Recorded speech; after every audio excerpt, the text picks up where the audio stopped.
This is a good, yeah, I was this gonna is the say, good content. Dave, tell everyone where you are right now.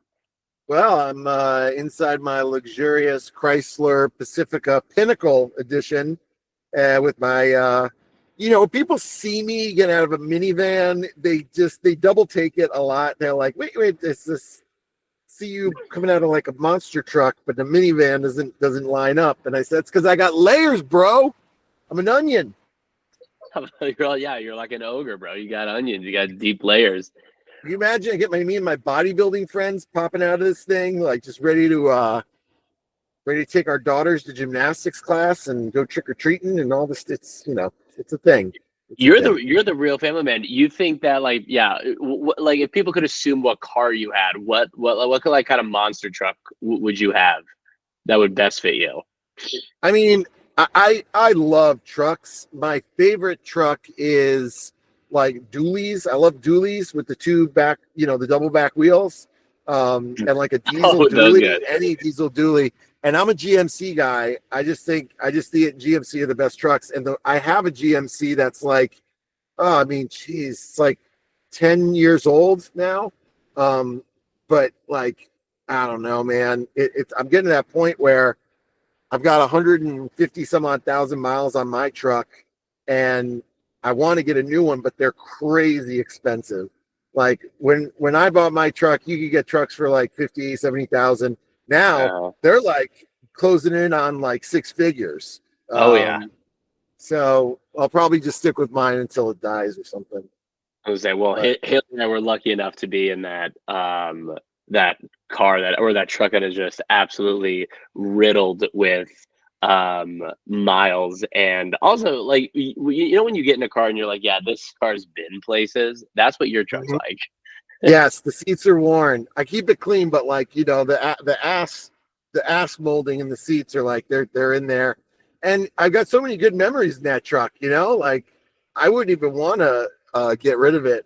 It's got couple of big dents in it, which is just a product of me being an excellent driver. But I like it. It's character. It's just like my grill's messed up, my truck's grill's messed up. This is how we roll. Well, Dave, thank you for taking some time to answer these questions. People have been loving the Q&As. I think people just love the information that we talk about and that you give. We had a really awesome question that was given out on the last post that I put out that we had. This is from John, and John, I apologize if I screw up your last name. LaRoque. It sounds French. Yep. It sounds exquisite. And the reason why I like this question is because I'm feeling a little under the weather too. And he said, I'm very under the weather, don't have a lot of energy and not feeling hungry, which I could totally relate to. I will not be doing my workouts. However, for my meals, should I try and eat what I can and prioritize protein? Okay. Well, first, shout out to John, man. John is a firefighter, longtime firefighter out in Montana. And I think he's Missoula area. And he's in the shred challenge. I think he's in the 90-day shred challenge with his wife, April. And it's so cool to see them doing it together. And it's such an honor to help these guys who are first responders who frankly just like beat themselves to shit over their career and help them try to, lose a little excess weight and hopefully get his health in line. I know with John, we were talking about, giving him an anti-inflammatory diet to help with some lung issues he's been having. But his question is really universal. So let's just kind of like start with, I know we all love to train, right? Like I love to train. When you're doing body transformation, to be honest with you, training's the easy part, right? Because we enjoy it, right? And so it's never that hour in the gym that gets challenging. It's like the 23 hours of the day outside the gym that we have to really like mess it up. That becomes the challenge, especially if you're like in a caloric deficit for extended periods of time. You're trying to stay tight with the diet and schedule and bedtime routine, and like all the little things that compound that frankly probably have a bigger impact on which direction your body's moving.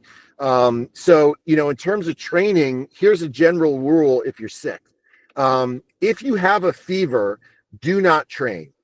You shouldn't be in the gym. One, because you're probably contagious if you have a fever, but two, when you have a fever, that means your body is really fighting to clear an infection or a virus. So you don't want to put any more stress on your body. Just let it do its thing. Otherwise, you might extend the sickness or delay your recovery. You're certainly not going to be like building muscle, running a fever and training. And I know it sounds like, pretty hardcore, but not the way to go. If you're just like recovering, right? So, okay, you got the sniffles, you're a little lethargic, or, you still got a little something going on. That's okay. You can still train, but I would truncate the intensity of the training, meaning like, hey, maybe we're not going for PRs today. Maybe you're just trying to get some good movement in. I like to give people the gauge of, I want you to leave the gym feeling better than when you came in. Right. So the training should be energizing. You should get your heart rate up. You should stimulate endorphins, but it shouldn't be at such a high intensity that you're like wrecked at the end of it. And that can actually be therapeutic because blood flow, hormones, like get some oxygen, oxygenate your tissue, move around, get the juices flowing a little bit. Like that's not a bad thing to assist in recovery, but you also gotta not train like kind of like I am susceptible to training where I'm just like, send it, bro. Like go out in a blaze of glory. Don't do that. So I think that's kind of like on the training and a general rule of thumb. Another thing you could do is you could like truncate the volume too. So like, if you're slugging through 90-minute sessions, maybe you hit like Muscle Anarchy Express and just get a quick lift in at that 70% intensity. Certainly, I think that if you're in a challenge like the shred, the cardio and depletion work is perfect for that. I mean, that's exactly what you feel like. You go in, you get your endorphins going, you raise your metabolic rate, and you leave, and you feel awesome, like you're ready to conquer the day. You got a little pump on. That's fantastic. So, depending on where you're at with your sickness, that's one thing or another. Also, pay attention to your energy status, because if you're dealing with something like a stomach flu, there are sometimes like hydration factors at play. If you're losing fluids, you got to replenish fluids. So like things like Pedialyte are really helpful. If you can't keep food down, you're having digestive distress, I would go with like very easy digestible foods. Maybe you're eating like very plain foods like rice, a little bit of like ground beef. Soups are great, just to make sure that you have the energy in there. You're not like super depleting yourself. On the end of nutrition, I think that was kind of John's remark is like, hey, I don't have an appetite, which honestly, like if we're talking about anything related to, usually viruses can affect the sinuses, the lungs, but a lot of like other tissue, like your intestinal tract, you might find that, it's affecting, you're getting diarrhea or, you're not moving, you're losing appetite, you're feeling queasy, maybe even threw up, right? Again, I would focus on water, on salt and electrolytes, and getting down whatever you can get down. For something like the shred, though, I mean, you're trying to be in a deficit. So we have people that are like, didn't train, didn't follow the nutrition plan, lost 3 pounds. Well, I mean, at the end of the day, most of you guys are trying to lose some body mass anyways. So the sick diet is very effective, but at the same time, right, think about health is paramount. So rest, fuel, recover, get good food in, make sure the food is stuff like if you can't handle like a steak and potatoes and vegetables, eat something that is a little easier. Like think about the food you encounter in like old age homes, like a little, it's broken down already. It doesn't take a lot of digestion. It might look like foods that are like, if you had bad teeth, you could just kind of sip it down and slurp it down and it's no big deal. That's the stuff that I would kind of go for until you're feeling like you're ready to get back on your feet. And then the little supplements, like honestly, the Pedialyte for me has been a saving grace in a lot of scenarios, even scenarios when I'm not sick, but I know that I'm really dehydrated and I need to try to rehydrate fast. And now, John, if you're a firefighter too, dude, not a terrible idea to like have a buddy give you an IV. That's going to help too. Hydration is the fluid of life. So all that stuff can be helpful. Oof.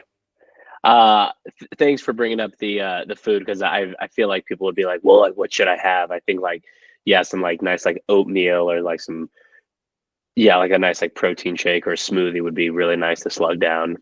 I think about like myself for some reason, every time that I've gotten really sick, usually like the first foods I start eating after like a stomach flu are like, I would do like the 90-second bags of rice, like the Uncle Ben's rice. Oh, those are Sometimes it would great. be Yeah. like a little bit flavored, and I would do it with like some turkey slices or Uh-huh. like just a light, easy protein. I wouldn't go for like a burger or anything like really big and greasy because it takes Yeah. a lot and that stuff sits heavy in your stomach. And then in some cases, maybe it's just like fluids, right? Maybe it's just like just that Pedialyte, and then you're trying to get some carbs in anyhow. You're not, if you're trying to recomp because you have excess body mass, also keep in mind you have plenty of energy stores. Hmm. Like there's plenty of energy stores in your adipose tissue that you don't really need to worry, like you get you get kidnapped and somebody puts you in a barrel for 5 days, like you're just gonna lose body fat, and if you're hydrating, get a little bit of protein in, like you're not gonna really lose too much muscle mass. It's when you're in a big deficit for extended periods of time that you can sometimes become like catabolic and eat away at tissue. But most people are never getting close to that. Nice. Well, John, that was an awesome question. So thank you, brother, for reaching out. That's I know, especially with like the change of seasons too. Like I'm feeling I've had like a head cold the past couple days, and I know that that totally affects like when I want to eat, especially what I'm eating specifically. So that's an awesome answer to that. So John, thanks for bringing that up. Very serendipitous. Yeah, and hey Anthony, I also want to like bring something up regarding like how you're feeling, and this is also true with hunger. It's just like for your energy status, there's your psychological energy, right? Like how tired you feel, and Yeah. then there's also your physical output, right? So oftentimes people will tell me, oh, like I'm feeling so tired, I'm feeling so worn down, and I go, well, how's your training going? And like, oh yeah, I'm crushing it. I'm like, Yeah. okay, so that's psychological, fatigue, right? That's psychological tired. You're not physically tired because you're obviously getting through this okay. Same thing with hunger. Like sometimes people tell me, oh, I'm so crazy hungry, and I'll be like, okay, well, how are you performing in the gym? Be like, oh yeah, I got a PR yesterday. And how's your body weight? Well, I dropped a half a pound in this last week. I'm like, okay, so you're not in that intense a deficit. It just feels that way to you. Sure. And I mean, I felt that way last week where it was like every workout was like mentally, how am I going to get through this? But like everything else felt completely fine. But I think it was like the idea of just feeling groggy. The weather's changing. I mean, obviously out there in Florida, I mean, the weather is fluctuating. It goes from hot and humid, then it's raining. You know, especially once it starts getting colder outside. We're not all blessed with beautiful weather, and that has a massive impact psychologically. I mean, Anthony, I can't tell you how many times that I have woke up and been like just feeling like dog poop, and be like, I don't know how I'm gonna get training in. And then my buddies come over, and all of a sudden I'm having a blast in the garage, throwing around weight with my friends, and Yeah. I don't feel tired at all. So to me, that's just representative of your mindset can really make you tired. That story you're telling yourself, right? And so like having a training partner can also help that because you draw on people's energy, and a lot of what we feel is perception, right? And so you can change perception based on your point of view. Mm. Always deep stuff with you, Dave. Always deep stuff. Well, heck yeah. Well, Dave, thank you for that. I'm going to go ahead and pause this recording. Guys, keep up the questions because these are awesome, and it allows us to dive into other things that'll lead us into new stuff. So next week I'll get we'll us way conquer off some new track. stuff. Yeah, I'll go way off tangent. Oh Okay. yeah.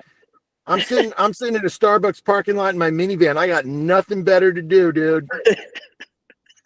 Yeah, just for a little context, friends, I thought Dave had completely left the planet. I thought he was gone, but little did I know he was hiding himself. Planet Pacifica. Planet Pacifica. All right, let me go ahead.